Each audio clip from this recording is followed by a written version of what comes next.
কিন্তু লক্ষ্মী মাস মানে পৌষ মাস, তাই তো মা? এই পৌষ মাসে আবার যদি কেউ ভগবানের কৃপা পেতে চান তাহলে একটা উপায় আছে। প্রত্যেকটা রবিবার মায়েরা পৌষ মাসে প্রত্যেক রবিবার যদি তিলের খিচুড়ি করে সূর্যদেবকে অর্ঘ্য দিতে পারেন, সূর্যদেবকে যদি অর্পণ দিতে পারেন, তার ঘরে কোনো অসুখ বিসুখ হয় না, সুখ সমৃদ্ধি বজায় থাকবে, শরীরে কোনো জ্বালা থাকবে না, শরীর সুস্থ থাকবে, কোনো অসুখ বিসুখ হবে না।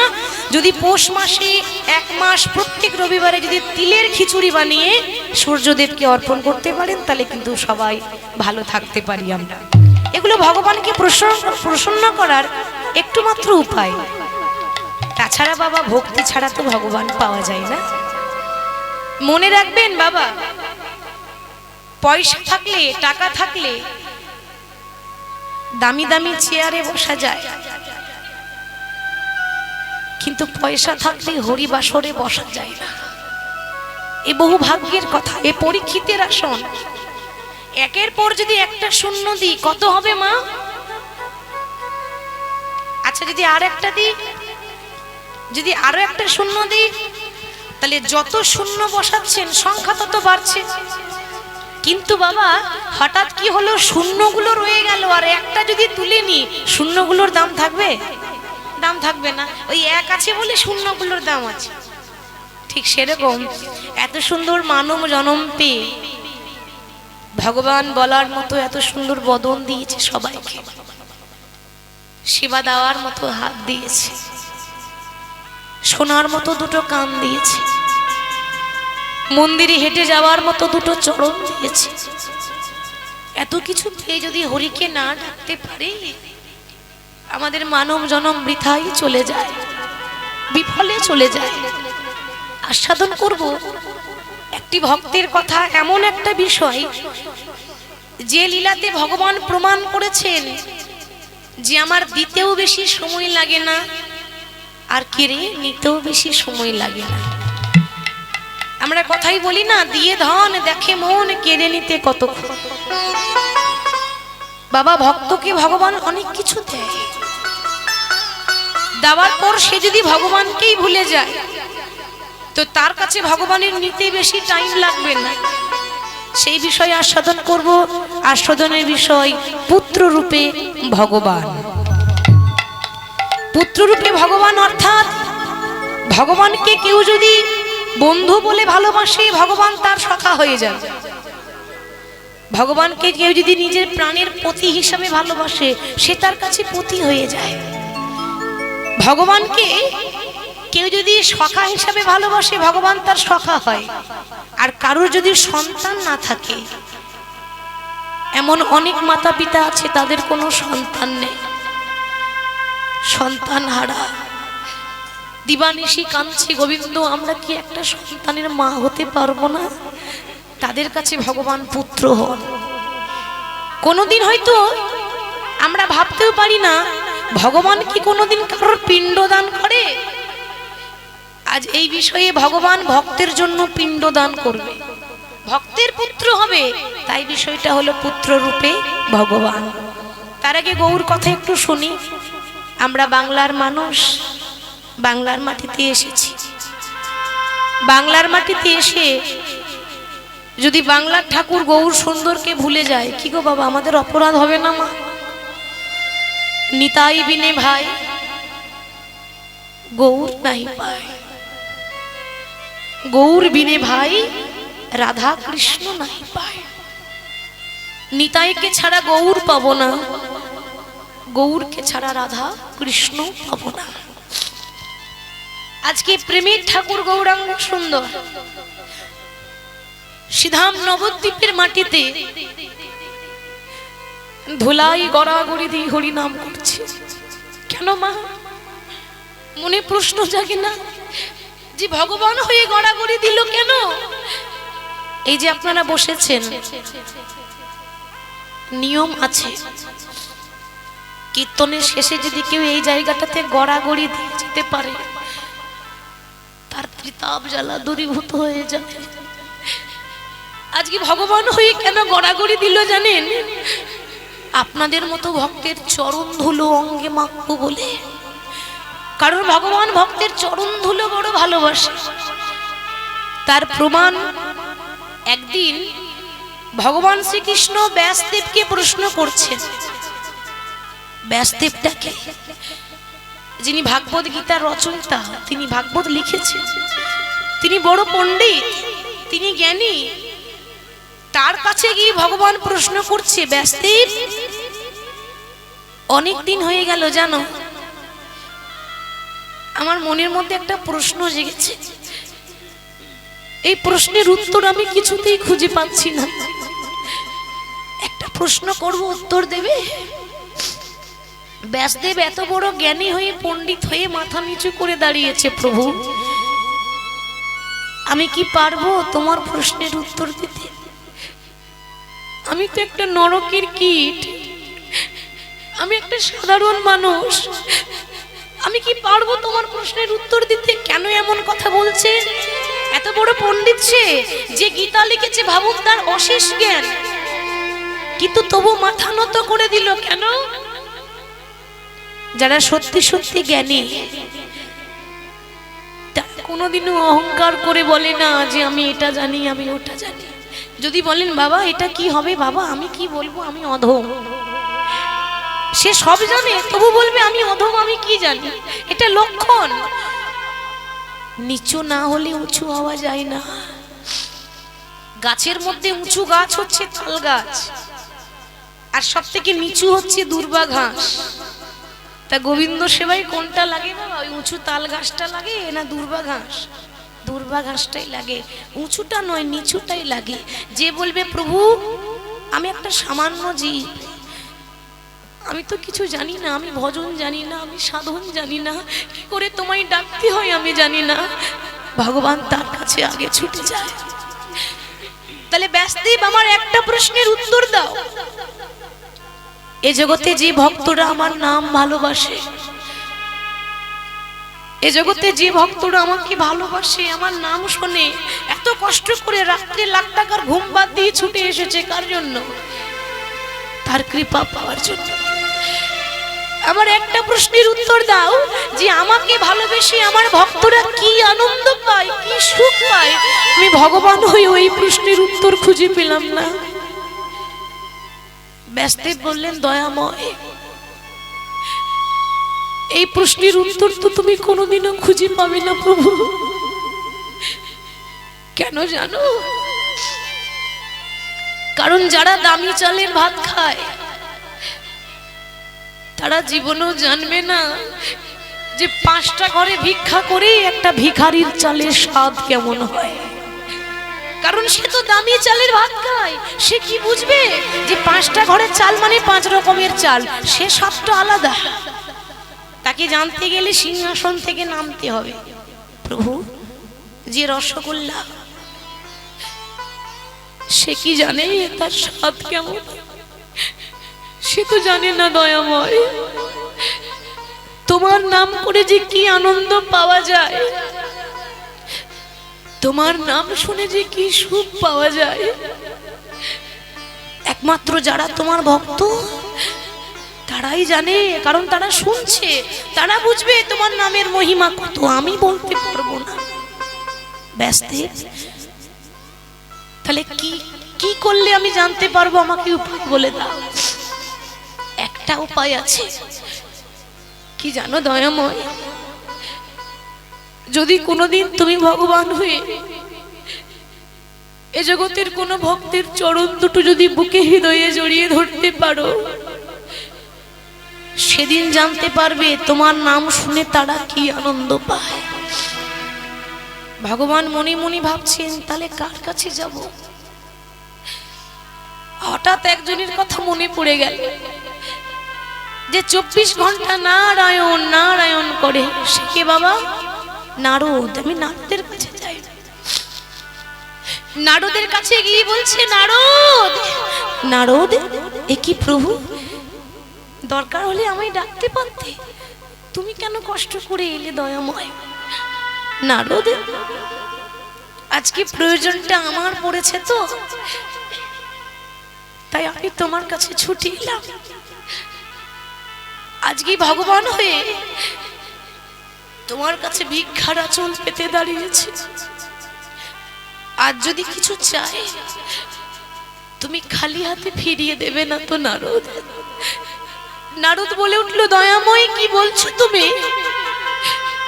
আরে আমার দেহ মন প্রাণ জীবন সবকিছু তো তোমার, আমি তো আমার বলতে কিছু রাখিনি দয়াময়, আর কি দেব তোমায় তুমি বলে দাও। নারদ, আমি তো ভক্তের দেহ দেখি না, আমি এই মুহূর্তে যেটা নিতে এসেছি তুমি কি পারবে দিতে? বলো কি চাও? তোমার পায়ের তলায় যে ধুলোটা রয়েছে সেই ধুলোটা তুমি আমার মস্তকে দিয়ে দাও দয়াময়। পাগল হয়ে গেলে? এই বিশ্ব ব্রহ্মাণ্ডে এত এত দামি দামি জিনিস থাকতে তুমি আর কিছু পেলে না, তুমি আমার পায়ের ধুলো নিতে এসেছো? না না প্রভু, আমি পারবো না, তুমি অন্য কোথাও দেখে নাও, তোমার তো অনেক ভক্ত আছে, তাদের কাছে যাও। ভগবান বললেন, নারদ, সারা জীবন শুধু ভগবানের কাছে দুহাত পেতে চেয়ে গেলে, কিন্তু বিনিময়ে ভগবানকে কোনোদিনও দিতে পারলে না। আমরা মন্দিরে যাই, গোবিন্দের কাছে প্রার্থনা জানিয়ে বলি, প্রভু প্রভু আমি যেন ভালো থাকি, আমার শরীর যেন ভালো থাকে, আমার পরিবার যেন ভালো থাকে, কিন্তু কোনোদিনও প্রশ্ন করি না, প্রভু আমরা তো ভালো আছি, তুমি ভালো আছো তো? তুমি কেমন আছো দয়াময়? এই প্রশ্নটা কেউ করে না কেন? আমরা কলিযুগের মানুষ, আমরা স্বার্থপর, আমরা নিতে জানি, বিনিময়ে দিতে জানি না। তাহলে কে দেবে আমায়? হঠাৎ একজনের কথা মনে পড়ে গেল, মহাভারতে পঞ্চপাণ্ডবের স্ত্রী, যার নাম হলো দ্রৌপদী। আমি দ্রৌপদীর কাছে যাই। এসেছে কখন বাবা? রাত্রিবেলা, সবাই ঘুমিয়ে আছে, সবাই শয়ন মন্দিরে শয়নে আছে, দ্রৌপদীও ঘুমাচ্ছে। ভগবান দ্রৌপদীর পায়ের তলায় এসেছে, দ্রৌপদীর চরণ তলে এসে বসে মনে মনে চিন্তা করছে, এই জগতের ভক্তরা আমার চরণ প্রতিদিন জড়িয়ে ধরে,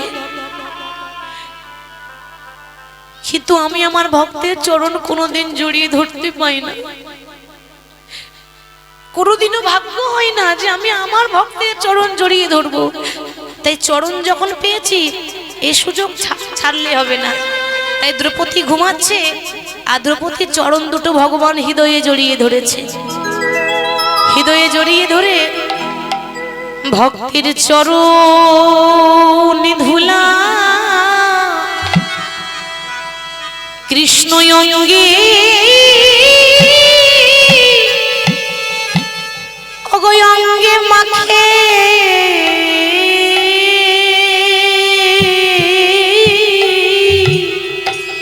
খোলে সাউন্ডটা বড়, খোলে সাউন্ডটা বড়, ধুলা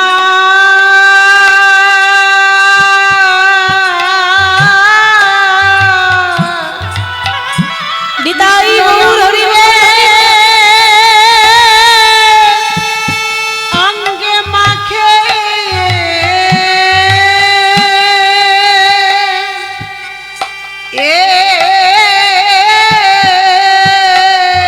সে যে ভক্ত বড়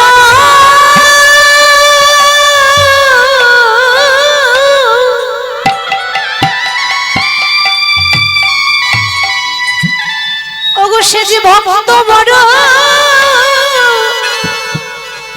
বড় ভালোবাসে,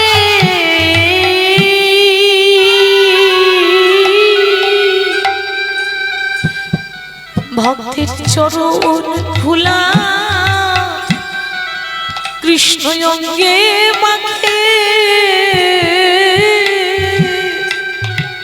সে যে ভক্ত বড়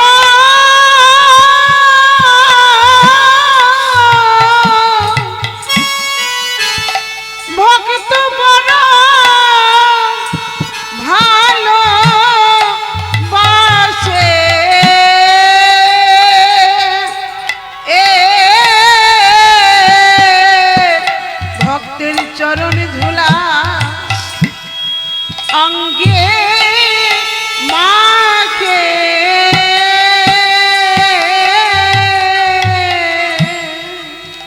ভগবান যেই না দ্রৌপদীর চরণ দুটো হৃদয়ে জড়িয়ে ধরেছে,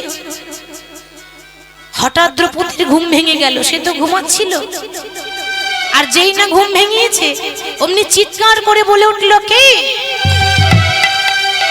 এত রাত্রে আমার চরণ দুটো জড়িয়ে ধরে বসে আছো, কে তুমি? ভগবান বললেন, দ্রৌপদী, তুমি আমায় চিনতে পারলে না? আমি সৃষ্টি স্থিতি লয় প্রলয়ের মালিক ভগবান এসেছি।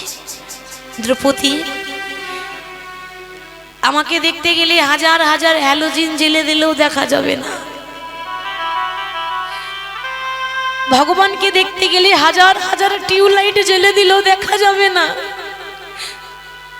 গোবিন্দকে দেখতে গেলে চামড়ার চোখেও দেখা যায় না। সবার মধ্যে একটা নয়ন আছে, সেটা হলো জ্ঞানের নয়ন। এর জ্ঞানের নয়ন যতক্ষণ না খুলবে আমরা যে দয়াময়ীকে দেখতে পাবো না গো। দ্রৌপদী, আমি বিশ্ব ব্রহ্মাণ্ডের মালিক, আমি গোবিন্দ এসেছি তোমার কাছে। ও, তুমি এসেছো? যার চরণ তলে গোটা বিশ্ব ব্রহ্মাণ্ডের মানুষ পড়ে থাকে, সেই মানুষটা আমার চরণ তলে কেন দয়াময়? দ্রৌপদী, আমার যে সবই আছে কিন্তু ভক্তির বড় অভাব। আমার বহুদিনের বাসনা, যদি কোনো ভক্তের চরণ দুটো একটু জড়িয়ে ধরতে পারে। আমি ভাবলাম তুমি যদি জড়িয়ে ধরতে না দাও, তাই তোমায় না বলে আমি লুকিয়ে লুকিয়ে তোমার চরণে ধরেছিলাম। দ্রৌপদী বলে উঠল, কৃষ্ণ, তুমি যদি আমার চরণেই ধরবে তাহলে লুকিয়ে লুকিয়ে কেন? একবার বলতেই তো পারতে দয়াময়। একবার যদি বলতে আমি 100 বার চরণ দুটো তোমায় দিয়ে দিতাম। দ্রৌপদী, কি বলছো? তোমার ভয় লাগছে না? ভয়? কিসের ভয়? লজ্জা ঘৃণা ভয় 3 থাকতে নয়।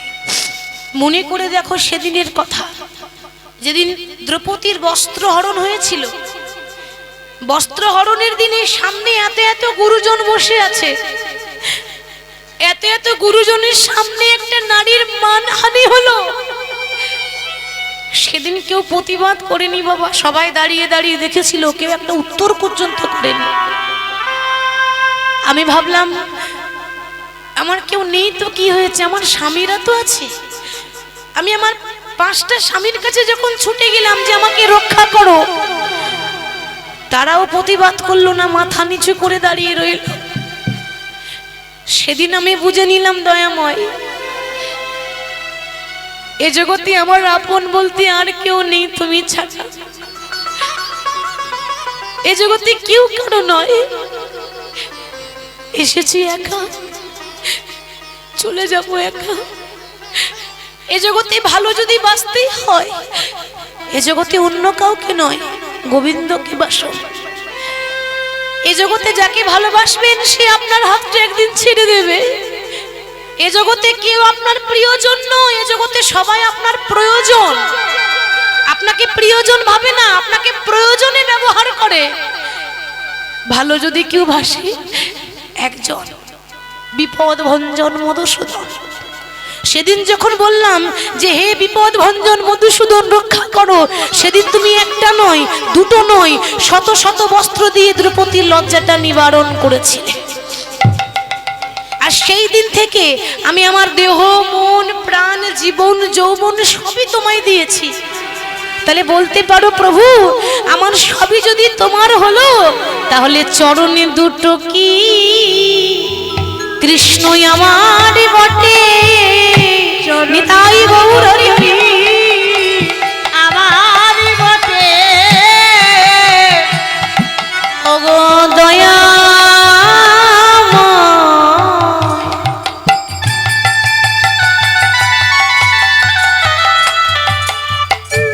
চরণে দুটো কি কৃষ্ণই আমার বটে।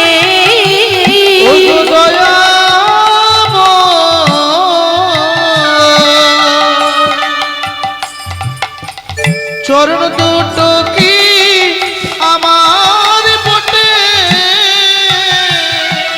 আমার দেহ মন প্রাণ সবই যদি তোমার হলো, কি গো তাহলে চরণ দুটো কি আমার বটে? কি গো চরণ দুটো তো তোমার হয়ে গেল, আর তো আমার নয়। ভগবান বললেন দ্রৌপদী তুমি প্রমাণ করে দিলে যে যারা ভক্ত হয় তারা নিজের সুখের চিন্তা করে না, তারা গোবিন্দ সুখে সুখী। আত্ম ইন্দ্র প্রীতি ইচ্ছা তারে বলে কাম, কৃষ্ণ ইন্দ্র প্রীতি ইচ্ছা ধরে প্রেমনা। তা ভগবান বললেন দ্রৌপদী আজকে যে আমি তোমার চরণে ধরলাম, তুমি আমাকে চরণে ধরতে দিলে, এর বিনিময়ে তুমি আমার কাছে কিছু চাইবে না? টাকা পয়সা গাড়ি বাড়ি কিছু একটা তো চাও। দ্রৌপদী বলে উঠলেন প্রাণনাথ, যারা ভক্ত হয় তারা তো ভগবানের কাছে গাড়ি বাড়ি চাইতে যায় না, তারা তো বলে না যে আমার একতলা বাড়িটা দুতলা করে দাও। যারা ভগবানকে সত্যি ভালোবাসে তারা গিয়ে বলে প্রভু আমার গাড়ি বাড়ি দরকার নাই, আমার ইহজগতে ধন দৌলতের দরকার নাই, আশীর্বাদ করো, সারা জীবনের জন্য তোমার ওই রাঙা চরণে আমার মতি থাকে, আশীর্বাদ করো। হাজার কাজে ব্যস্ত হয়ে আমি যদিও তোমায় ভুলে যাই, তুমি যেন আমায় কোনোদিন ভুলে যেও না। আমি যদি ভুলে যাই তুমি আমায় ভুলে যেও না, কারণ আমি সামান্য জীব, চলার পথে আমার ভুল হয়ে যায়, সাধারণ মানুষ আমরা, ভুল হতেই পারে। তুমি তো কাঙালের ঠাকুর, তুমি যেন আমাকে কাছে টেনে নিও দয়াময়। আমার জীবনে নদীর তুমি নাইয়া,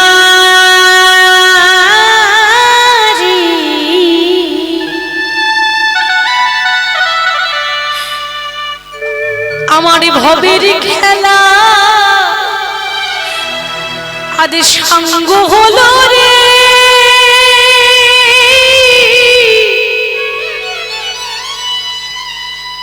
সেদিন দিও পার করি আরে আমার জীবন নদীর নাইয়া। আমার জীবন নদীর নাইয়া রে,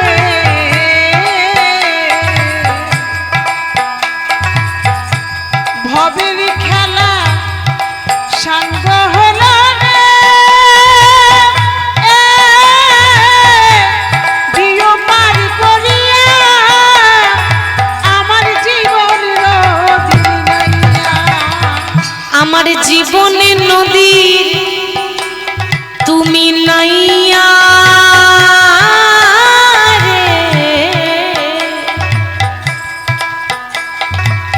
আমার ভবের খেলা সঙ্গ হলো রে,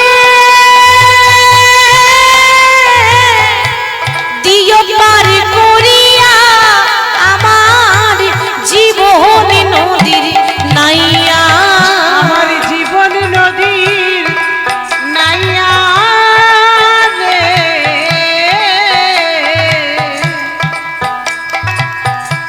ভবের খেলা সাঙ্গ হলো রে,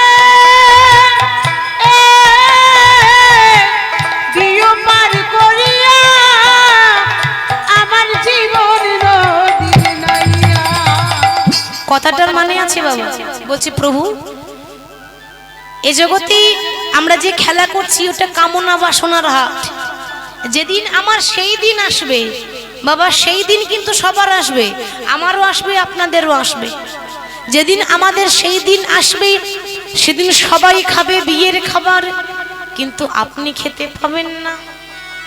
আর আপনার বিয়ের বরযাত্রী আপনার ছেলে মেয়েরা হবে। বলো হরি, বলো হরি, বলো হরি। যে বিয়ে হলে পরে কেউ আর আসে না ফিরে। সেই বিয়ে যেদিন হবে, শুনেছি ইহলোক থেকে পরলোকে যেতে গেলে মাঝখানে একটা নদী পেরোতে হয়, বৈতরণী নদী। ওই নদীটা যদি আমি পার হয়ে যেতে না পারি, তুমি তো নৌকার কান্ডারি, তুমি যেন আমার হাতে ধরে পার করে নিও। ও প্রভু কামনা বাসনার হাতে বেঁধেছিলাম বাসা। আমি কামনা বাসনার হাতে বেঁধেছিলাম বাসা। আমি কামনা বাসনার হাতে বেঁধেছিলাম বাসা। আমি কামনা বাসনার হাতে বেঁধেছিলাম আশা। সেই বাসায় আমার আজ ভেঙে গেল রে।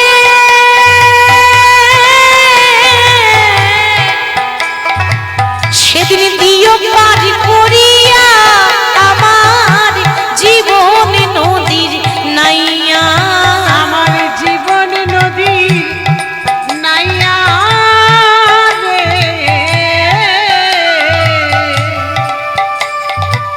আমার ভবের খেলা সাঙ্গ হলো রে। দিও পার করিয়া আমার জীবন নদী নাইয়া। একেই বলে ভক্ত যে ভগবানের সুখে সুখী হয়। তাহলে বাবা সেদিন ভগবান এসেছিলেন দ্রৌপদীর চরণ ধুলো মাখতে। সেই ব্রজের বাঁকা কৃষ্ণই তো কলিযুগে গৌর হয়েছে, নবদ্বীপে নাম করছে ভক্তকে সঙ্গে করে নিয়ে। মহাজন বললেন আকাশের শোভা চন্দ্র যেমন, রাতের শোভা তারা, ব্রজের শোভা কৃষ্ণচন্দ্র, নদিয়ার শোভা গোরা। ব্রাহ্মণের পৈতে শোভা, ব্রাহ্মণের পৈতে শোভা, যোগীদের শোভা হলো মাথার জটা, বৈষ্ণবের তিলক শোভা, নারীর শোভা হলো সিন্দুরের ফোঁটা। সরোবরের পদ্ম শোভা, পদ্মের শোভা অলি, আর হরিবাসরের শোভা হলো আমার গৌর ভক্ত মণ্ডলী। নিতাই গৌর হরি বল হরি। তাহলে গৌর নিতাই দুই ভাই নাম বিলিয়ে দিচ্ছে কেমন ভাবে? তোমরা দেখো গইয়া আসিয়া। আমার লক্ষ্মী মায়েদের বলছি একটু উলুধ্বনি হবে? বাহ দেখি দিদি তো দেখি, খুব সুন্দর হয়েছে। লক্ষ্মী মা আমার, এরকমই তো ভালো লাগে। অনেক অনেক জায়গায় 10 বার বলবো তবে একবার উলুধ্বনি দেবে, সে হাতে পায়ে ধরে ধরে বলতে হয়। আর এখানকার মায়েরা আমার আগে থেকে রেডি হয়ে আছে। সবাই একটু বাহু তুলে গাইবো কেমন? তোমরা দেখো গইয়া আসিয়া আমার গৌর নিতাই নৃত্য করে দু বাহু তুলিয়া। তোমরা দেখো গো আসিয়া গৌর নিতাই নৃত্য করে দু বাহু তুলিয়া। তোমরা দেখো গো আসিয়া গৌর নিতাই নৃত্য করে দুই বাহু তুলিয়া। তোমরা দেখো গো আসিয়া গৌর নিতাই নৃত্য করে দু বাহু তুলিয়া। গো আসিয়া গৌর নিতাই নৃত্য করে দুই বাহু তুলিয়া।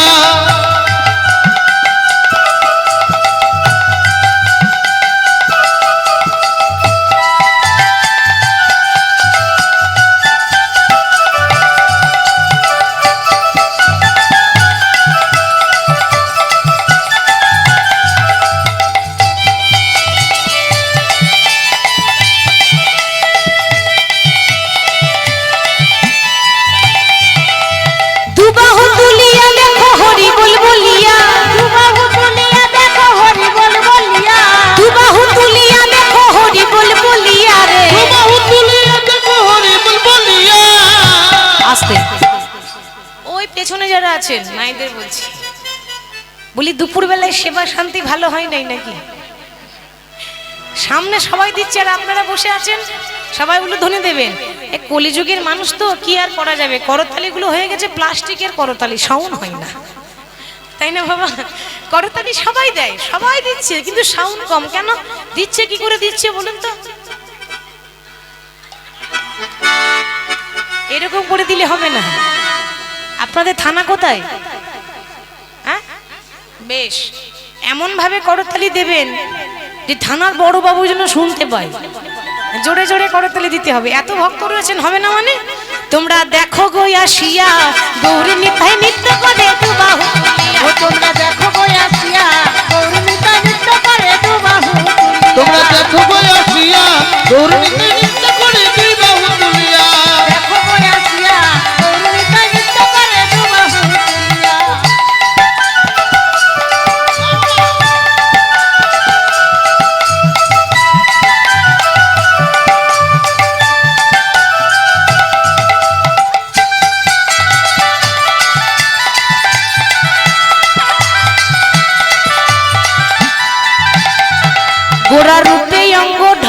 ঢলো, আবার করছে রূপে জগতালো গো। গোরা রূপে অঙ্গ ঢলো ঢলো, করছে রূপে জগতে আলো গো। গোরার রূপে অঙ্গ ঢলো ঢলো, করছে রূপে জগতালো গো। গোরা রূপে অঙ্গ ঢলো ঢলো, করছে রূপে জগতে আলো গো। মন প্রাণ সবই নিল রূপে দেখাইয়া, মন প্রাণ সবই নিল রূপে দেখাইয়া। গোরা মন প্রাণ সবই নিল রূপে দেখাইয়া। মন প্রাণ সবই দিল রূপ দেখাইয়া। তোমরা দেখো গো, তোমরা দেখো গো, তোমরা দেখো গো আসিয়া, গৌর নিতাই নৃত্য করে দু বাহু তুলিয়া। হরি হরি বল। আসিয়া গৌরীতা নৃত্য করে দুবাহু তুলিয়া। তোমরা দেখো গো আসিয়া গৌরনীতে নৃত্য করে দুই বাহু তুলিয়া। তোমরা দেখো গো আসিয়া গৌরীতা নৃত্য করে দুবাহু তুলিয়া।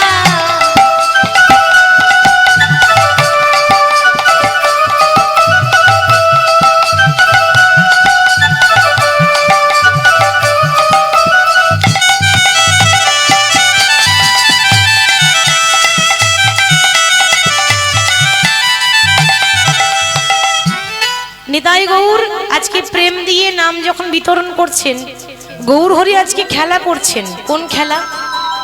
বাবা আমরাও কিন্তু খেলতে এসেছি, এই সংসারের মঞ্চে খেলতে এসেছি, কিন্তু খেলা অনেক হচ্ছে। কত খেলা হয়ে গেল, তাই না বাবা? কত খেলা হচ্ছে, আর এরপরে না জানি আর কত খেলা হবে। তো খেলা অনেক হচ্ছে, কিন্তু সর্বশ্রেষ্ঠ খেলা কোনটা? হরিনামের খেলা।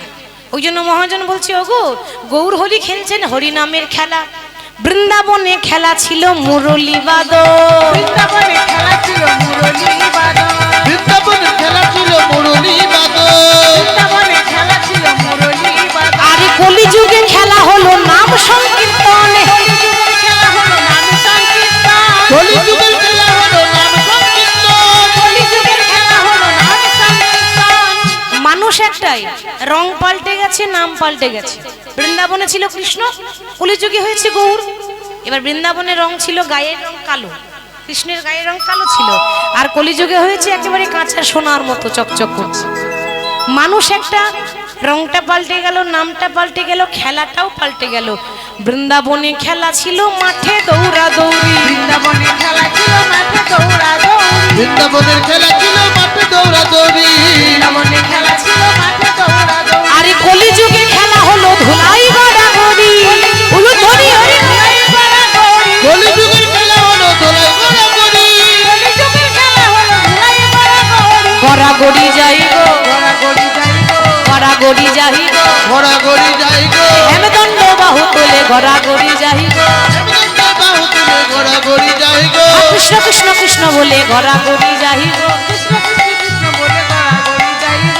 কলিযুগে, এই কলিযুগে, এই কলিযুগে খেলা হলো ধুলাই গড়াগড়ি। কলিযুগের খেলা হলো ধুলাই গড়াগড়ি। যবনেরও নাচে গাই বলে হরি না, বলে হরি নাম। আরে এই হেনয় অবতারে দাস বঞ্চিত বলরাম। এ হেন অবতারে দাস বঞ্চিত বলরাম। আসুন, এতক্ষণ আমরা গৌর হরির কথা আলোচনা করছিলাম, এবার বিষয়ে যাই, আন কথা না বলে আস্বাদন করব পুত্র রূপে ভগবান।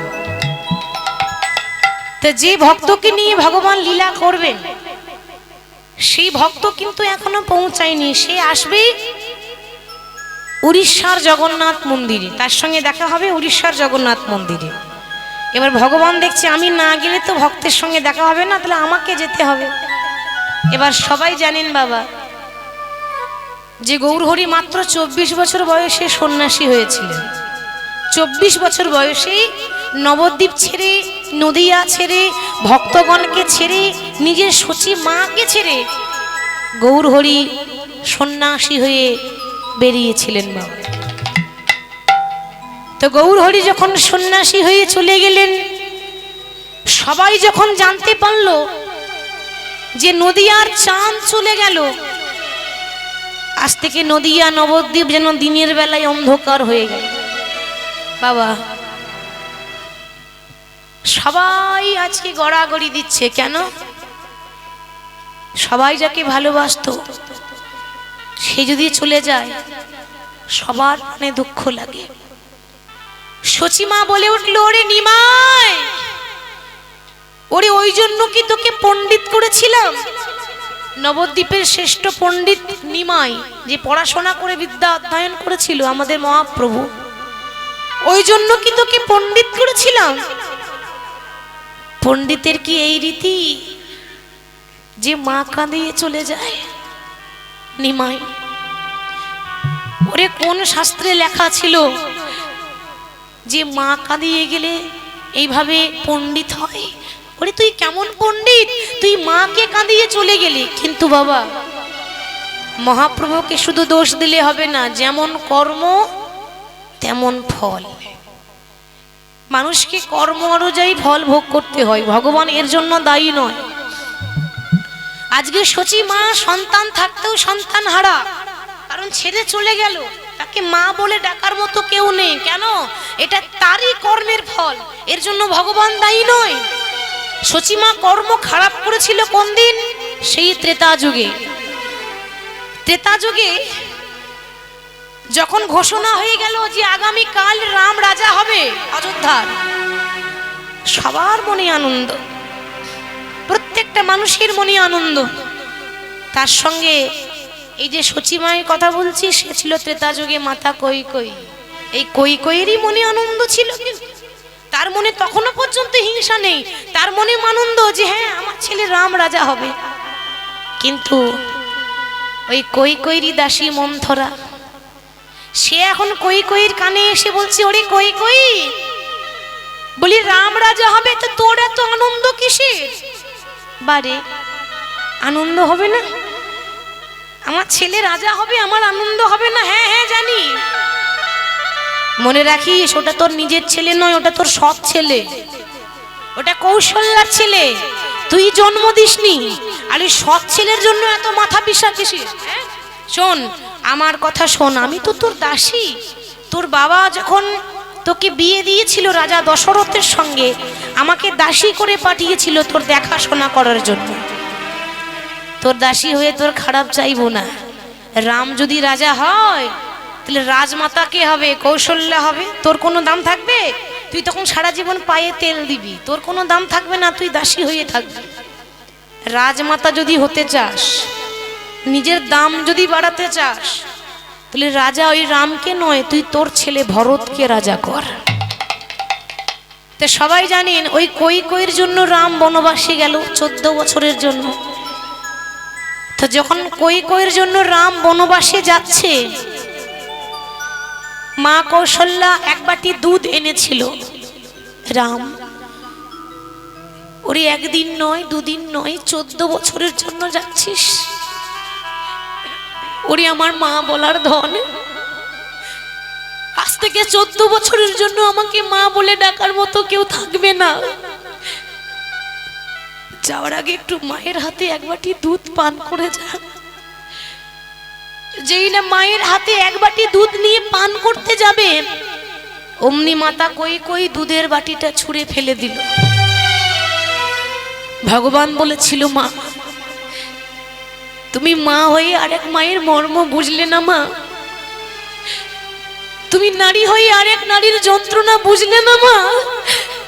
যে নারী হয়ে আরেক নারীর মর্ম বোঝে না, সে কেমন নারী? তুমি যেমন মা হয়েছো, সেও তো আমার মা।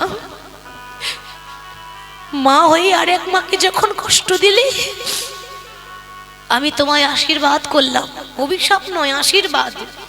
এর পরজন্মে আমি তোমার গর্ভে জন্ম নেব ঠিক কথা, কিন্তু তোমার স্তনদুগ্ধ পান করব না। সেদিন জানতে পারবে যে নিজের সন্তান যখন নিজের কাছ থেকে আলাদা হয়ে যায়, তখন কতটা ব্যথা হয়, কতটা যন্ত্রণা হয়। সেই মাতা কৈকেয়ী হয়েছিল পরজন্মে দেবকী। কংসের কারাগারে ভগবানকে জন্ম দিয়েছিল, কিন্তু জন্ম দিয়েছিল, গোপাল তার স্তনদুগ্ধ পান করেনি, লালন পালন করে বলেছিল মা যশোদা। সেই দেবকী আবার কলিযুগে হয়েছে মা শচী ঠাকুরানী। তাহলে যেমন কর্ম তেমন ফল, যুগ যুগ ধরে ফল ভোগ করতে হবে যতক্ষণ না কর্ম শেষ না হয়। তাহলে আজকে শচী ঠাকুরানী বলে উঠলে, ওরে নিমাই, আমাকে যখন মা বলে আর কেউ ডাকার মতো রইল না, আমিও আর বাঁচতে চাই না, ওই সুরধুনিতে গঙ্গায় ঝাঁপ দিয়ে প্রাণ ত্যাগ করব। এই বলে পাগলিনীর মতো ছুটে যাচ্ছি বাবা। নিমাই নিমাই বলে শচী মা গঙ্গায় ঝাঁপ দিতে গেল। নিমাই নিমাই বলে শচী মা ঝাঁপি দিতে গেল। নিমাই নিমাই বলে শচী মা ঝাঁপি দিতে গেল। নিমাই নিমাই বলে শচী মা ঝাঁপি দিতে গেল। কোথায় ছিল দাদা নিতাই মায়ের ধরিল। কোথা ছিল দাদা নিতাই মায়ের ধরিল। কোথায় ছিল দাদা নিতাই মায়ের ধরিল। কোথায় ছিল দাদা নিতাই মায়ের মা, দাদা নিত্যানন্দ ছুটে এসেছে, যেই না ঝাঁপ দিতে যাবে অমনি শচী ঠাকুরানীকে বলে উঠলো, মা কি করছো মা, এমন করো না। বলি, আমি কি তোমার ছেলে নই মা? আমি কি তোমার ছেলে নই? আমি কি তোমার ছেলে নই মা? আমি কি তোমার ছেলে নই? তোমার নিমাই গেছে নিতাই আছে, আমি কি তোমার ছেলে তোমার নই? নিমাই গেছে নিতাই আছে, আমি কি তোমার ছেলে নই? তোমার নিমাই গেছে। আমি কি তোমার ছেলে নই? তোমার নিমাই গেছে নিতাই আছে, আমি কি তোমার ছেলে নই? কোথায় ছিল দাদা নিতাই মায়ের ধরিল। কোথা ছিল দাদা নিতাই মায়ের ধরিল। মা, ও মা, এ কি করছো তুমি? তোমার নিমাই নেই তো কি হয়েছে? তোমার নিতাই তো আছে। আমাকে 10 মাস 10 দিন গর্ভে ধারণ করোনি, তাই বলে আমি কি তোমার ছেলে নই মা? নিতাই, ওরে তুই তো আমার পাগলা নিতাই। তুই যখন আমায় মা বলে ডেকেছিস, এই অভাগিনী মায়ের একটা কথা রাখবি বাবা। বলো না মা, কি কথা রাখতে হবে? পারবি? পারবি আমার নিমাইকে আমার কাছে ফিরিয়ে এনে দিতে? মা, আমি নিত্যানন্দ, যে যা বলে নিতাই, তাই তো আমার নাম নিতাই। এই নিতাই হলো মান অভিমান শূন্য, কেউ যদি গালাগালিও করে তবু মাথা পেতে নেয়। মা, এই সুরধ্বনিকে সাক্ষী রেখে, গঙ্গাকে সাক্ষী রেখে তোমায় কথা দিয়ে গেলাম, নিমাই যদি সন্ন্যাসী হয়েও থাকে তবু তোমার সঙ্গে সাক্ষাৎ করাবো। আর নিমাই যদি সন্ন্যাসী নাও হয়ে থাকে তবুও তোমার সামনে এসে তাকে এনে নিয়ে আসবো, তোমার সঙ্গে সাক্ষাৎ করাবো। এবার সবাই জানেন যে নিত্যানন্দ মা আর ছেলের সাক্ষাৎ করিয়েছিল কোথায়? না নবদ্বীপের শান্তিপুরে অদ্বৈত আচার্যের ঘরে। ছলনা করে মহাপ্রভু বৃন্দাবনের পথ জানতো না, সন্ন্যাসী হয়ে ছোট ছোট বালকদের বলছে, ওরে ও বালক, ওই বৃন্দাবনের পথ কোথায় একটু বলে দিবি? নিত্যানন্দ তখন ছলনা করে বলেছিল, ওরে বালক, আমার ভাই নিমাই যদি জিজ্ঞাসা করে তো ওই বৃন্দাবনের পথটা না দেখিয়ে শান্তিপুরের পথটা দেখিয়ে দিবি। ছলনা করে মা ছেলেকে এক করার জন্য মহাপ্রভুকে শান্তিপুরের রাস্তা দেখিয়েছিল। শান্তিপুরে যেই না অদ্বৈত আচার্যের গৃহে মা ছেলে একেবারে মুখোমুখি হয়ে গেল, নিমাই বলে উঠল, মা এ তুমি কি করলে? তুমি জানো না আমি সন্ন্যাসী হয়ে গেছি, এরপর তুমি ছলনা করে আমার সঙ্গে দেখা করতে এলে? মা, এ কি করলে তুমি? শচী মাতা বলে উঠল, নিমাই, জগতের কথা ভাবলি, কিন্তু একবার ওই অভাগিনী মায়ের কথা তো ভাবলি না খোকা। নিমাই বললেন, মা, তুমি নিজের কথা ভাবলে কিন্তু জগতের কথা তো ভাবলে না। 10 জনকে হাসাতে গিয়ে যদি একজনকে কাঁদাতে হয় আমি তাই করব। তুমি জানো না মা, এই কলিযুগের মানুষ তারা যে মায়ায় পড়ে আছে, তারা সৎ পথে ধরতে জানে না, তারা অসৎ পথ ধরেছে। তারা ভুলেই গেছে যে কৃষ্ণ ভজিবার তরে সংসারে আইলো মিছে মায়ায় বদ্ধ হয়ে বৃক্ষ সম হইল।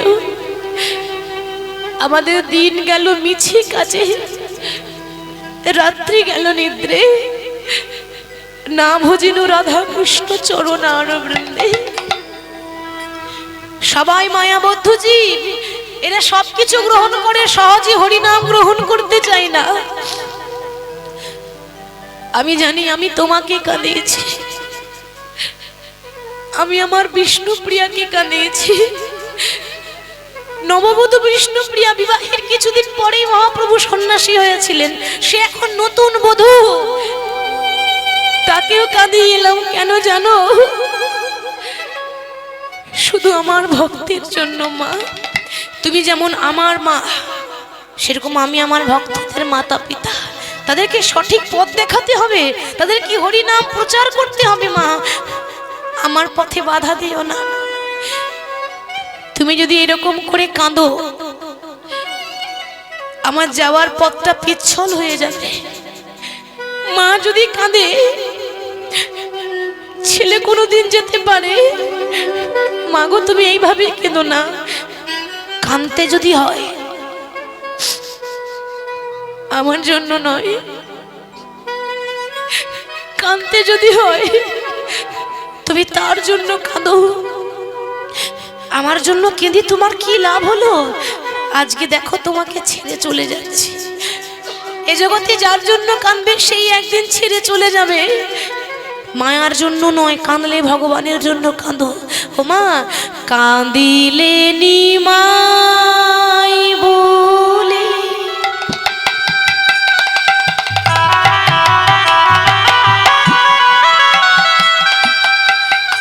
এই নিমাই তুমি হারাবে। কাঁদিলে নিমাই বলে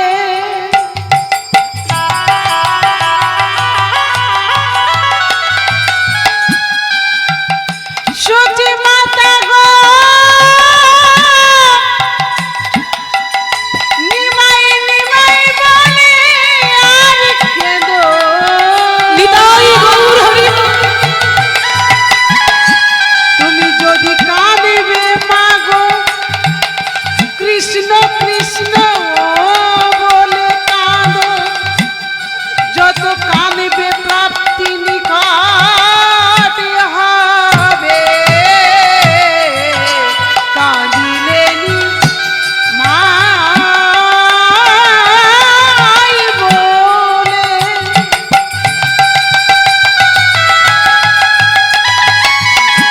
নিমাই তুমি হারাবে। কাঁদিলে নিমাই বলে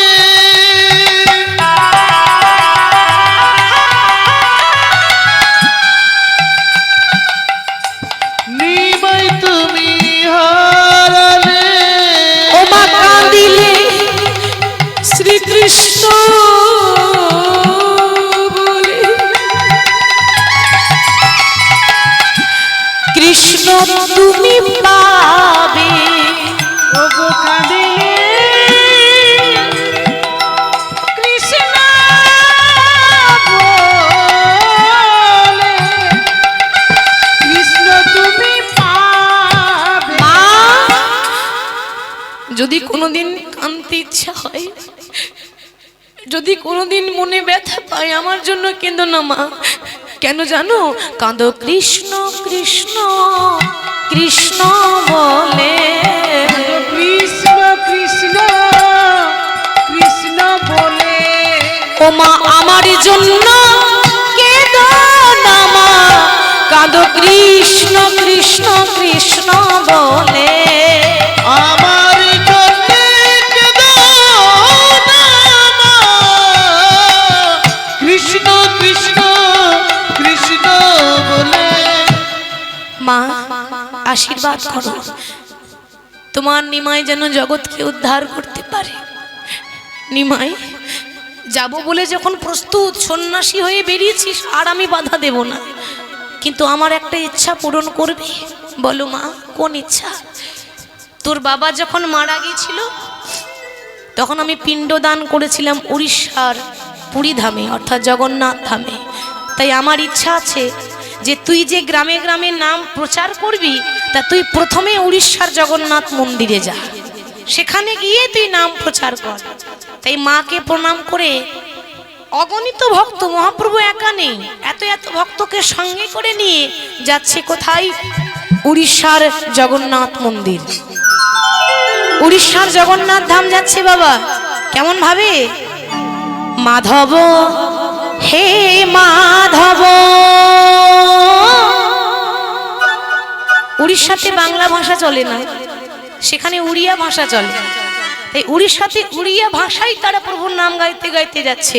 মাধব হে মাধব, হে মাধব, মাধব হে মাধব, মাধব হে মাধব, হে মাধব, মাধব হে মাধব, মাধব হে মাধব, হে মাধব। প্রভু মোতে পাখালা রে পেটা পুরে মর, কে পাখালো রে পেট পুরে মর, মুতে পাখালো রে পেট পুরে মর, তার মানে উত্তর সহজ, এটা উড়িয়া ভাষা। মুতে পাখালো রে পেট পুরে মর বলছে প্রভু আমাদের খুব প্রিয় খাবার হচ্ছে বাঙালির গরমের দিনে, গ্রীষ্মের দিনে পান্তা ভাত। কি বাবা, তাই না? খেতে ভালো লাগে না পান্তা ভাত? তো ওই পান্তা ভাতকে আমরা বলি পান্তা ভাত, আর উড়িষ্যাতে বলে পাখাল ভাত, পাখাল। তো বলছে প্রভু আমি যদি একটু পাখাল ভাত পাই, পান্তা পাই, রাজভোগের দরকার নাই। মোতে পাখালা রে পেট পুরে মর, কে পাখালো রে পেট পুরে মর, মুঠে পাখালো রে পেটে পুরে মর, 56 ভোগ রে নাহি তো লোভ। মাধব হে মাধব, হে মাধব, উলুধ্বনি হরি হরি। হে মাধব, মাধব হে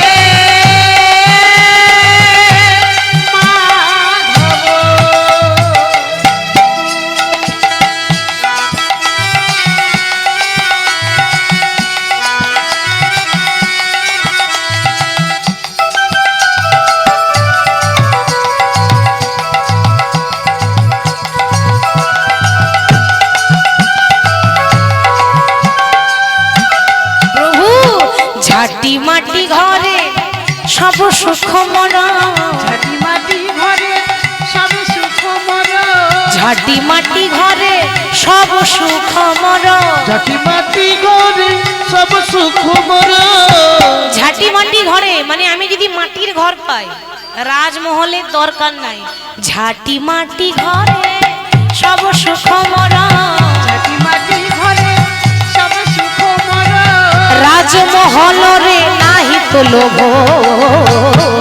মাধব হে হে মাধব, মাধব হে মাধব, হে মাধব, মাধব হে মাধব, হে মাধব, মাধব হে মাধব। বলিয়ে জগন্নাথ ধাম কি, জয়। জগন্নাথ ধাম কি, জয়। জগন্নাথ ধাম কি। জয়।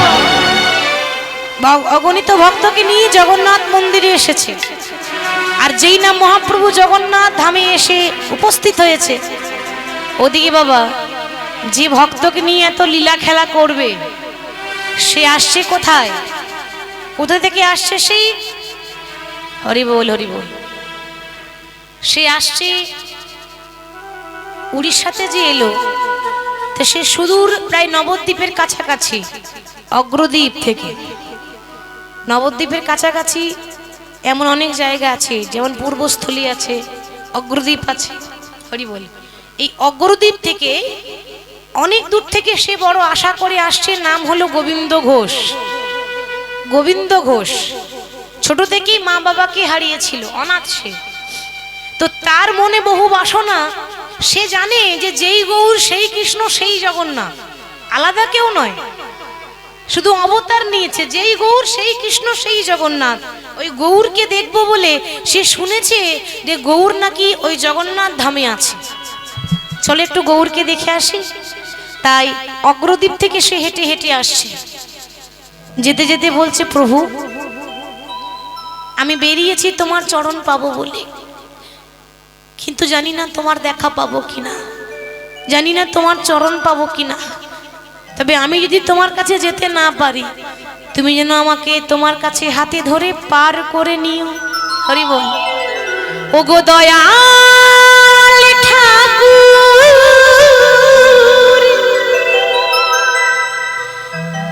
একবার বলে দাও মোরে, প্রভু ওপারের ওই ঠিকানা। কি বলছে? ওপারের ওই ঠিকানা। ও গো দয়াল ঠাকুর প্রভু,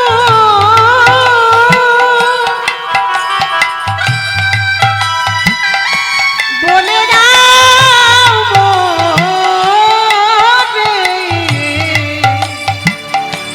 ও পারের ওই ঠিকানা, ও পারের ওই ঠিকানা। ও গো দয়াল ঠাকুর তুমি বলে দাও মোরে, ওপারের ওই ঠিকানা, ওপারের ওই ঠিকানা। ও গো দয়াল ঠাকুর তুমি বলে দাও মোরে, ও পারের ওই ঠিকানা, ও পারের ওই ঠিকানা। সেই পথে ধরে একদিন চলে যাবো আমি, থাকিবে না অজানা, ও পারের ওই ঠিকানা, ও পারের ওই ঠিকানা। ও গো দয়াল ঠাকুর প্রভু, বলে দাও মোরে, ও পারের ওই ঠিকানা, ও পারের ওই ঠিকানা। বাবা ঠিকানা খুঁজতে খুঁজতে ঠিকানা পর্যন্ত পৌঁছে গেল। আসল ঠিকানা তো রাঙা চরণ, গোবিন্দের রাঙা চরণ। সেই ব্রজের বাঁকা কৃষ্ণই তো গৌর হয়েছে। তা যেই না গোবিন্দ ঘোষ জগন্নাথ মন্দিরে পৌঁছেছে, দেখছি অগণিত ভক্ত গৌর হরিকে ঘিরে দাঁড়িয়ে আছে। তার বহু বাসনা যে একবার যদি গৌরকে দেখতে পেতাম। ছুটে গিয়ে ভক্তদের কাছে গিয়ে বলছি, ওগো আমি অনেক দূর থেকে এসেছি, আমার মনে বহু আশা, যদি একবার গৌরকে দেখতে পাই, দাও না একবার গৌরকে দেখতে দাও, একবার দেখে চলে যাব, দূর হয়ে যা। এতক্ষণ আমরা লাইন দিয়ে দাঁড়িয়ে আছি, আমরা দেখতে পেলাম না, আর কোথাকার কোন ভিখারি এসে বলে গৌর দেখবো। হরি বল। যেই না দূর দূর করে দাঁড়িয়ে দিল, একজন লাঠি মেরে মাটিতে ফেলে দিল বাবা। আর যেই না লাঠি মেরেছে, ওই লাঠি মারা পর্যন্ত সে মাটিতে আছাড় খেয়ে পড়ল। মাটিতে পড়ে বলছে, প্রভু এসেছিলাম বড় আশা নিয়ে, কিন্তু ওরা আমায় দেখতে দিল না। জানি না এজন্য আমি তোমার সঙ্গে দেখা হবে কিনা, জানি না এজন্য আমি তোমার চরণ পাবো কিনা। তবে এত সহজে তো আমি হাল ছাড়বো না। আমি এখন দেখতে নাই বা পেলাম, আমি পরে তো দেখতে পাবো। অদূরে একটা গাছ ছিল, বৃক্ষ, সেই গাছের আড়ালে গোবিন্দ ঘোষ দাঁড়িয়ে আছে। বাবা কেন? সবাই চলে যাবে তারপর দেখবে। আশাতে চাষা খাটে, আশা ছাড়লে হবে না। কত ধৈর্য দেখুন, গাছের আড়ালে লুকিয়ে লুকিয়ে দেখছি। ভগবান বলেছে, এই জগতের কোনো ভক্ত যদি আমার কাছে ছুটে আসে, আমি আমার ভক্তের কাছে ছুটে আগে যাই, তবে আমায় ডাকার মতো ডাকতে হবে, আমায় ডাকার মতো ডাকতে হবে, তবে তো ভগবান কৃপা করবে। আমার ভক্ত যখন এত দূর থেকে ছুটে আসতে পারলো, আমি আমার ভক্তের কাছে কেন যেতে পারবো না গো? ডাকার মতো ডেকেছিল একজন, সে কে? রামায়ণের পরম ভক্ত, নাম ছিল চণ্ডালিনী শবরী। একটা নিচু জাতের মেয়ে বাবা, নিচু জাতের মেয়ে। সেই চণ্ডালিনী শবরী, তার দুর্ভাগ্য দেখুন, মাত্র 5 বছর বয়সে সে নিজের মা বাবাকে হারিয়েছিল। লক্ষ্য করুন মা, 5 বছর বয়সে যখন নিজের বাবা মাকে হারিয়ে দিল, এ জগতে যার মা বাবা নেই আর তার কেউ নেই, কোথায় যাবে সে? ঘর বাড়ি আশ্রয় ঠিকানা কিচ্ছু নেই। ওই বনে বনে ঘুরে বেড়াচ্ছে শবরী। এখনো তো ভালো করে জ্ঞান হয়নি, 5 বছর বয়স। ঘুরতে ঘুরতে বলে উঠলো, দয়াময়, এ জগতে সবাই বলে তুমি নাকি কাঙালের ঠাকুর, এ জগতে সবাই বলে তুমি নাকি দয়াল হরে। তুমি যদি দয়াল হরি হয়ে থাকো, তুমি যদি কাঙালের ঠাকুর হয়ে থাকো, এই অভাগিনীর প্রতি কি কোনোদিনও তোমার দয়া হবে না? চেয়ে দেখো, আজ আমার কেউ নেই, আজ আমার মা নেই, আজ আমার বাবা নেই, আজ আমার কেউ নেই। তবে আমি জানি এই পৃথিবীতে যার কেহ নাই, তার ভগবান আছে। প্রভু, জীবনে যতদিন বেঁচে থাকবো, ভালো যদি বাঁচতেই হয়, একজনকে ভালোবাসবো, সে হলো প্রভু রামচন্দ্র। বাবা লক্ষ্য করুন ঘটনাটা, এত ধৈর্য তার, ওই রাম রাম রাম রাম করতে করতে এত বয়স হয়ে গেল, আর ভালো করে হাঁটতে পারে না। সেই শবরী আজ এত বয়স হয়ে গেল, ভালো করে হাঁটতে পারে না, হাতে লাঠি ধরে যায়। মনে রাখবেন, লাঠি একদিন আমাদেরকেও ধরতে হবে, তাই না বাবা? কোনো বয়স্ক মানুষ যখন লাঠি হাতে নিয়ে যায়, আমরা ঠাট্টা করি, আমরা ব্যঙ্গ করি, ওই দেখ বুড়ো হয়ে গেছে তো কেমন যাচ্ছে দেখ। ভুলে যাবেন না, ওই রকম দিন আমারও একদিন আসবে। ওই জন্য মহাজন বলছি, বেলা যে যায়, বাসনায় আগুন দিতে হবে তো, আর তো কামনা বাসনা নিয়ে পড়ে থাকলে হবে না। তে সবরই একটা তাল পাতার কুড়ে ঘরে থাকে, যে বনে থাকে ওই বনটার নাম হলো পঞ্চবটির বন। বসে বসে অপেক্ষা করছে, প্রভু সেই ছোটবেলা থেকে তোমার জন্য বসে আছি, কোনোদিনও কি অভাগিনীকে তুমি দেখা দেবে না দয়াময়? এই পঞ্চবতী পাতায় পাতায় প্রভু তোমার নামটি লেখা, তুমি আবার কবে আসবে হরি, কবে দেবে দেখা? পঞ্চবটি পাতায় পাতায় তোমার নাম কি লেখা, আমার কবে আসবে হরি, কবে দেবে দেখা? পঞ্চবতীর পাতায় পাতায় শুধু তোমার নামটি লেখা, তুমি আবার কবে আসবে হরি, কবে দেবে দেখা? পঞ্চবটির পাতায় পাতায় তোমার নামটি লেখা, আবার কবে আসবে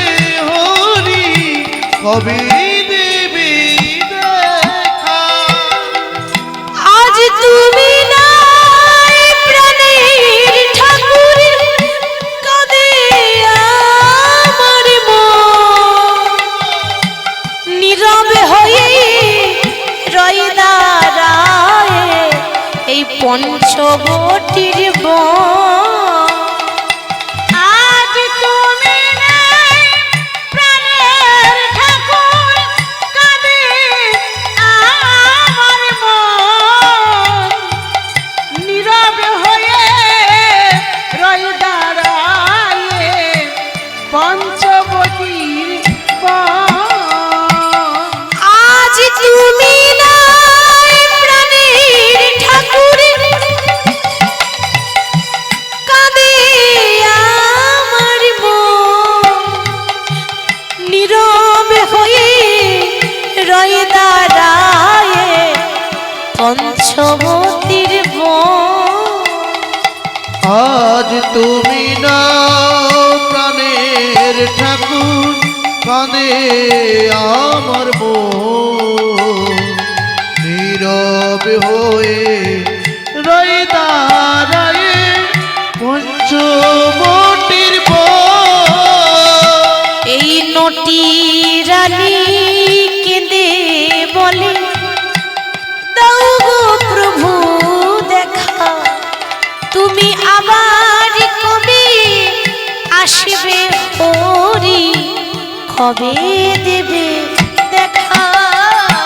পঞ্চবটির পাতায় পাতায় তোমার নাম কি লেখা, আবার কবে আসবে হরি, কবে দেবে দেখা।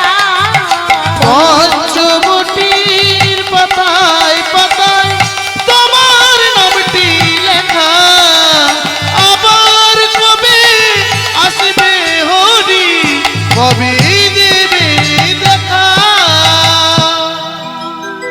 ভগবান সবকিছু সহ্য করে মা, ভক্তের চোখের জল ভগবানের সহ্য হয় না। যখন সবরীকে কৃপা করব বলে রাম লক্ষ্মণ যখন পঞ্চবটির প্রণে প্রবেশ করেছে, প্রত্যেকদিন আসার পথে নয়ন দিয়ে দাঁড়িয়ে থাকে, ওই বুঝি আমার রাম আসবে, ওই বুঝি আমার রাম আসবে। একদিন তার কুড়ে ঘর আলো করে রাম এসে দাঁড়িয়েছে। ভগবানকে দেখা মাত্র সবরই চিন্তা করছে, হায় হায়, যোগী যারে যোগে পায় না, মুনি যারে ধ্যানে পায় না, যাকে পাওয়ার জন্য ভক্তরা এত কষ্ট করে সারা জীবনে কেঁদে যায়, সেই ভগবান আমার মধ্যে একটা অভাগিনীর ঘরে এসেছে। ওগো, এ জগতে আমার মতো কাঙালিনী যে আর কেউ নাই, এ জগতে আমার মতো অভাগিনী যে আর কেউ নাই।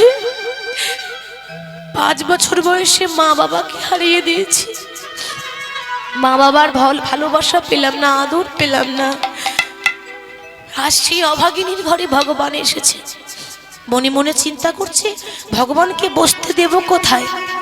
ওমা, এ জগতের ভক্তরা ভগবানকে বসাবার জন্য কত সুন্দর বাড়িতে সিংহাসন বানিয়ে দেয়, তাই না? প্রত্যেকটা ভক্ত একটা সিংহাসন তৈরি করে গোপালকে রাখে। কিন্তু আমি এমন অভাগিনী, ভগবান কি বসতে দেওয়ার মতো ঘরে একটা সিংহাসন পর্যন্ত নাই। সিংহাসন তো দূরের কথা, একটা আসন পর্যন্ত ছিল না। পরনে যে কাপড়টা পরে আছে 100 জায়গায় ছেঁড়া, ধুলো বালি নোংরা ময়লা লেগে আছে। কিন্তু মাগো, কাপড়ের মধ্যে ময়লা থাকতে পারে, মনের মধ্যে তো ময়লা ছিল না। কাপড়ের মধ্যে নোংরা থাকতে পারে, হৃদয়ের মধ্যে তো নোংরা ছিল না। আজকে ছেঁড়া কাপড় করে মাটির বারান্দার ধুলোটা ঝাড়ছে। প্রভু, তুমি তো জানো আমার ঘরে সিংহাসন নাই, আমি একবেলা খেতে পাই, একবেলা না খেয়ে থাকি, একবেলা অন্ন জোটে, একবেলা অন্ন জোটে না। সেই ঘরে তুমি এসেছো, তুমি এই মাটির ঘরটাকে সিংহাসন মনে করে গ্রহণ করো প্রভু। ভগবান মাটিতে বসলেন, আর রাম মাটিতে বসে মনে মনে চিন্তা করছে, এতদিন সিংহাসনে বসে যে আনন্দ পাইনি, আজ মাটিতে বসে সেই আনন্দ পেয়েছি। এতদিন দামি দামি রাজগদিতে বসে যে আনন্দ পাইনি, আজকে ধুলোতে বসে সেই আনন্দ পেয়েছি। সবরি ও সবরি, বসতে তো দিলে, কিছু সেবা দেবে না? আমার যে বড্ড ক্ষুধা পেয়েছে। চণ্ডালিনী সবরি মনে মনে চিন্তা করছে, হায় হায়, ভগবান আমার মতো কাঙালিনীর ঘরে সেবা নিতে চাই, কি করে সেবা দেব? ঘরে যে শাক অন্ন পর্যন্ত নেই। প্রভু তুমি একটু বসো, আমি চেষ্টা করছি তোমার সেবার ব্যবস্থা করা। ভগবান পরীক্ষা নিতে চাইছে, দেখি ও কি করে আমার সেবা দেয়। ওর ঘরে তো কিচ্ছু নেই আমাকে দেওয়ার মতো। ভগবান বসে আছে, আর সবরি অনেক বয়স হয়েছে তো, লাঠিটা হাতে নিয়ে কষ্ট করে করে হাঁটতে হাঁটতে হাঁটতে হাঁটতে সামনে একটা কুল গাছ দেখতে পেয়েছে। যে কুল আমরা খাই সেই কুল গাছ। ওই কুল গাছ থেকে অনেক কুল নিজের শাড়ির আঁচলে নিয়ে এসেছে। মনে মনে চিন্তা করছে, বাবা, যে ভগবান রাজভোগ খায়, যে ভগবান 56 ভোগ খায়, তাকে কি কুল দিয়ে সেবা দেওয়া যায়? কিন্তু বাবা, ভগবান কি একবারও বলেছে যে আমাকে 56 ভোগ দিয়ে পুজো করো? একবারও বলেছে যে আমাকে রাজভোগ দাও? ভগবান বললেন, ভক্ত মোর, আমাকে দেওয়ার মতো যদি তোমাদের কাছে কিছু না থাকে, নাইবা রইল, প্রত্যেকটা ভক্তকে আমি একটা করে গঙ্গার একটা করে যমুনা দিয়েছি, 2টি নয়ন। যদি ভগবানকে দেওয়ার মতো কিছু না থাকে, কেউ যদি 2 ফোঁটা নয়ন বাড়ি পরিষ্কার করে বলে, হা গোবিন্দ আমি তোমার হলাম বলে যদি কেউ ডাকতে পারে, আমি জন্ম জন্মান্তরের মতো তার কাছে দাস হয়ে যায়। সবরির কাছে কিছু নেই, চোখের জল ছাড়া। ভগবানের কাছে দাঁড়িয়েছে, প্রভু আমি তোমার জন্য রাজভোগ আনতে পারলাম না, আমি তোমার জন্য 56 ভোগ আনতে পারলাম না, আমি যেটুকু পেয়েছি সেটুকুই যেন তুমি আমার কাছে কৃপা করে গ্রহণ করো। এবার যেই না সেই কুল রামচন্দ্রের বদনে তুলে দিতে যাবে, হঠাৎ মনে মনে ভাবছে, আমি ভগবানকে দিচ্ছি, বাবা ভগবানকে দেওয়ার আগে নিজে খেয়ে দেখতে হবে না কুলটা টক আছে না মিষ্টি আছে? দেখুন ভালোবাসা কাকে বলে। দেখুন, ভালোবাসতে গেলে বাসাটা আগে ভালো করতে হয়। সে ভাবলো না যে আমি একটা নিচু জাতের মেয়ে, সে ভাবলো না যে আমার কুলটা এঁটো হয়ে গেল, ভেবেছে আমার কুলটা এঁটো হয়ে গেল, সেটা ভাবেনি। সে এখন এক একটা কুল নিজে খাচ্ছে, যেই কুলটা টক সেটা ফেলে দিচ্ছে, আর যেই কুলটা মিষ্টি সেটা নিজে খেয়ে দেখলো এঁটো হয়ে গেল, তবু এঁটো কুলটা রামের বদনে তুলে দিচ্ছে। ভগবান মনে মনে ভাবছে, অনেক ভোগ খেয়েছি, অনেক 56 ভোগ নিয়েছি, কিন্তু সবরির মতো এরকম করে এই জগতে